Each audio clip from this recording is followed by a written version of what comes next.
You've got the body, you've got the business, you've got the money, but you are about to lose the one thing you can't replace, her trust. And it's not because you weren't successful enough, it's because you lost control of one thing that actually matters, your emotions. Let me explain. Think about it. You can have everything on paper, but the moment she doesn't feel safe, none of it matters. Growing up, I watched my father work himself to the bone. He believed being a man meant providing, building, always being in the future. But when I interrupted him, when I needed him, he was harsh, dismissive. I swore I'd never be like that. And yet, years later, I caught myself doing the exact same thing to my wife and to my daughter. My body was strong, my business was growing, but my family, they didn't feel safe around me, and I almost lost them. Here is the truth: money and muscles matter only until the moment she feels unsafe. Once that happens, nothing else counts. Emotional safety is oxygen in a relationship. When you can't regulate, when you explode, when you shut down, she can't breathe. The kids can't breathe, and the house of cards collapses. And here is what makes it worse. You can hold it all together at work only to blow up the second you walk through your own front door. Sounds familiar? At work, I was calm, controlled, I could negotiate, I could lead, I could put on the mask. But at home, one wrong tone from my wife, one meltdown from my daughter, and boom, I'd snap, yelling, sulking, sometimes silent punishment. And afterward, shame. I'd tell myself, I'm not like this at work, so why here? Because home is where the mask falls. Your nervous system has a limited capacity. You suppress all day, then the pressure valve explodes where it feels safe, with the people you love most. But that's backwards, isn't it? They're the ones who pay the highest price when you don't build emotional fitness. And when she's under stress, this is the moment that defines everything, whether she feels safe with you or completely alone. When my wife went through our miscarriages, she didn't need me to fix it. She didn't need a plan. She needed space to cry, to scream, and rage. And what did I do? I tried to shut it down. Don't cry, we'll try again. Don't worry, it'll be okay. I thought I was being strong. She felt unseen, unsafe, alone.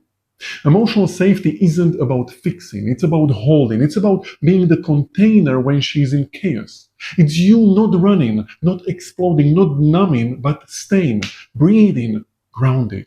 That's what allows her nervous system to relax. That's when trust deepens. But here is the trap most men fall into. You try to understand emotions instead of actually feeling them. For years, I tried to understand my emotions. I read books, I journaled, listened to podcasts. But here is the thing: you can't think your way out of a feeling. Every time I tried to analyze anger or shame, I just looked deeper. I wasn't feeling, I was hiding in my head. Emotions don't live in your head, they live in your body. Regulation means getting out of your mind and into sensation, breath, grounding, movement. Hypnosis and somatic work retrain this faster than years of therapy because they take you where the emotions actually are. So the question is, how do you actually train for this without wasting years in talk therapy? When I finally admitted I needed help, I didn't go to a therapist to talk for another 5 years. I found someone who helped me drop into my body, who could guide me past the story into sensation. Through hypnosis, through state work, I learned to practice emotions instead of avoiding them.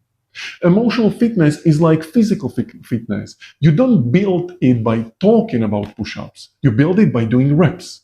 Hypnosis is the gym for your emotions. It lets you safely feel anger, grief, shame until your nervous system learns, I can handle this. And when you can handle it, you no longer fear it. And once you can handle your own emotions, you get to decide where you live emotionally. You don't have to stay stuck in your old emotional home. If this hits home, don't scroll away. Drop ready. in the comments, and I'll show you how to build the emotional fitness that keeps your family, your peace, and your power intact. For most of my life, my emotional home was shame.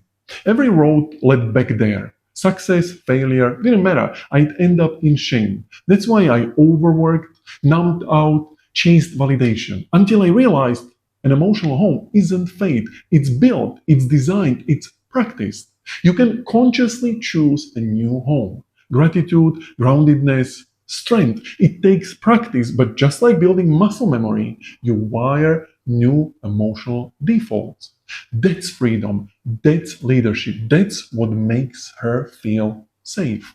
Look, if you are a man who is built success in business or the gym, but you are losing at home, it's not because you are weak.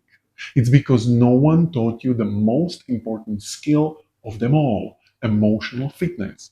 And if you are ready to build it, don't wait until the divorce papers are on the table. Start now with me or with someone who works with the body and subconscious mind. But start because money and muscles fade.